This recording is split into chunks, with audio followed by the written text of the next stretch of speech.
Cajat, soy profesor principal de la Facultad de Ciencias Sociales de la Pontificia Universidad Católica del Perú, y esta es una entrevista en la que vamos a tratar sobre las elecciones de Estados Unidos, la elección presidencial de noviembre y sus posibles implicaciones para el resto del mundo. Voy a entrar de una manera oblicua al tema, digamos. Nate Silver, gestor de esta página llamada 538, que es el número de miembros del colegio electoral que elige al presidente de los Estados Unidos, porque el presidente de los Estados Unidos no lo elige directamente el pueblo norteamericano, el pueblo lo elige a un colegio, a representantes ante un colegio electoral que es el que elige al presidente, y si bien casi siempre quien gana en el colegio electoral ganó el voto popular, no siempre ocurre. Por ejemplo, George W. Bush ganó en el colegio electoral y por ende ganó la presidencia habiendo perdido en el voto popular ante Al Gore el año 2000. Pero digamos, Nate Silver, cuando se le preguntaba cuál era la variable económica que tenía mayor capacidad de predecir el resultado de una elección presidencial en Estados Unidos, decía que esta era la creación de empleos en el año previo a la elección y además la tendencia, si era ascendente o declinante. Porque, por ejemplo, podrían crearse empleos en una alta proporción durante el año previo a las elecciones, pero la tendencia a la creación de nuevos empleos declinar mes a mes. Ambas cosas importan. ¿Cuántos empleos se crearon en el año previo y cuál era la tendencia en materia de creación de empleo? Esa es la variable que mejor explica resultados electorales. Pero si ese fuera el caso, la elección de medio término del año 2014, porque claro, no solo se utiliza para elecciones presidenciales, también tenían cierta capacidad predictiva a nivel de elecciones de medio término, sería una anomalía, ¿no? Porque el 2014 ganaron los republicanos, pese a que esa variable, entre otras, favorecía a los demócratas. El año previo a las elecciones de noviembre de medio término para el Congreso 2014, la economía norteamericana había creado entre 200 y 250.000 empleos al mes, y eso es importante porque se calcula que cada mes entran 150.000 personas al mercado laboral. Si creas más de 150.000 empleos, has creado suficientes empleos para los que entran por primera vez al mercado laboral, pero además has creado empleos adicionales para reducir la tasa de desempleo. Por ende eso es un buen dato, ¿no? Entre 200 y 250.000. Y la tendencia era ascendente, se crearon más empleos en el semestre previo a la elección que en el semestre anterior. Bajo circunstancias normales eso debería haber favorecido a los demócratas, pero los demócratas perdieron. Perdieron por varias razones, pero esa al menos es una de ellas. ¿Por qué esa variable habría dejado de tener poder explicativo?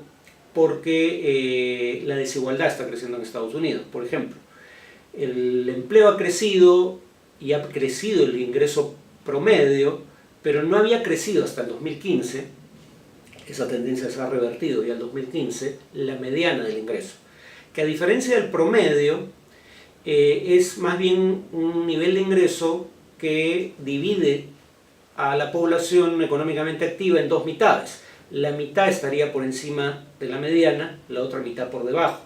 Entonces, si la mediana del ingreso está disminuyendo en términos reales o está estancada, es un indicio prima facie de que la economía es más desigual y de que los beneficios del crecimiento no se distribuyen a todos los sectores de la población en la misma proporción en que lo hacían antes. Entonces, esa sería una razón por la cual, pese a que la situación económica no es mala, el partido en el gobierno tiene problemas para ganar.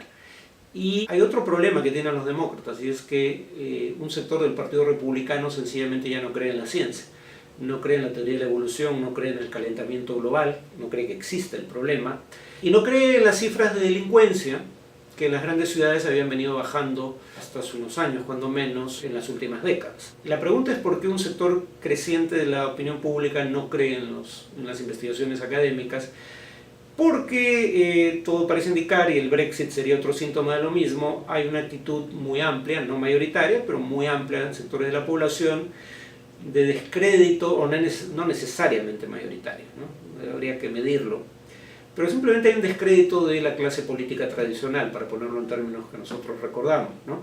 el establishment está mal visto y eso es una desventaja también para los demócratas porque Clinton es un político profesional, Hillary Clinton es un político profesional que tiene más de un cuarto de siglo dedicada a la vida política y Trump no viene de la clase política tradicional, no es parte de ese establishment político cuando menos, pero además ese descrédito del establishment político se debe entre otras razones a que por ejemplo entre un sector de la población, básicamente los blancos no hispanos con bajo nivel educativo, la situación económica ha tendido a deteriorarse significativamente y las expectativas de que la situación económica iba a mejorar con el paso del tiempo se han esfumado, ¿no? Y ese es el sector que vota abrumadoramente por Trump. Creo que eso ayuda a entender por qué un candidato tan díscolo como Trump, que no hubiera merecido claramente el voto popular o hubiera tenido posibilidades de triunfo en una elección popular en el pasado, ahora tenga posibilidades de éxito. Un asesor del expresidente George W. Bush decía a inicios de este siglo: somos ahora un imperio y somos capaces de crear nuestra propia realidad. Yo no sé si Estados Unidos es un imperio, creo que eso es discutible. Por ejemplo, nunca tuvo propiamente colonias, a diferencia de los imperios del pasado reciente. Sin embargo, es una potencia militar de primer orden, es la primera economía del mundo y es un país que, cuando toma decisiones equivocadas, puede dañarse a sí mismo, pero sobre todo puede causar un gran daño al resto del mundo. La guerra de Irak, en mi opinión, es un ejemplo de eso.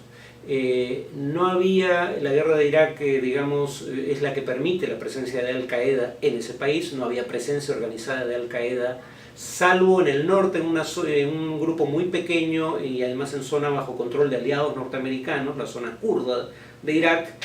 Pero salvo ese pequeño grupo no había presencia organizada de Al-Qaeda en el territorio iraquí. Al-Qaeda en Irak es una organización que surge después de la invasión estadounidense.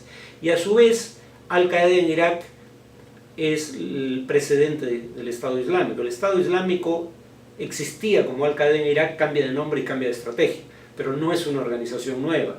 Entonces, yo creo que la invasión de Irak causó un gran daño a la estabilidad política del Medio Oriente y a la imagen internacional de los Estados Unidos, causó un costo económico alto para Estados Unidos, si se cuentan todos los costos directos e indirectos de varios trillones de dólares, según la estimación del Premio Nobel de Economía Joseph Stiglitz. Pero el tema es que los errores de Estados Unidos le hacen más daño a terceros que a sí mismo. Finalmente Estados Unidos sigue siendo la primera potencia militar mundial y la primera economía del mundo, sigue siendo un país a la vanguardia en materia tecnológica, sigue teniendo probablemente algunas de las empresas transnacionales más importantes del mundo, y por eso es grave o importante lo que pasa en Estados Unidos. Y aquí la pregunta de fondo sería qué tanto creer en el discurso de Trump, porque con Hillary Clinton sabemos a qué atenernos. Hillary Clinton tiene una trayectoria política por la cual puede ser juzgada. Digamos, ha sido senadora, ha sido secretario de Estado, o sea, ministro de Relaciones Exteriores, y además ha sido un dirigente connotado del Partido Demócrata por un buen tiempo, ¿no? Entonces, cuando Hillary Clinton, por ejemplo, se pronuncia en contra de acuerdos de liberalización comercial como el TPP, uno debería tomar eso con un grano de sal, ¿no? Y no verlo como una posición de principio que definitivamente va a adoptar.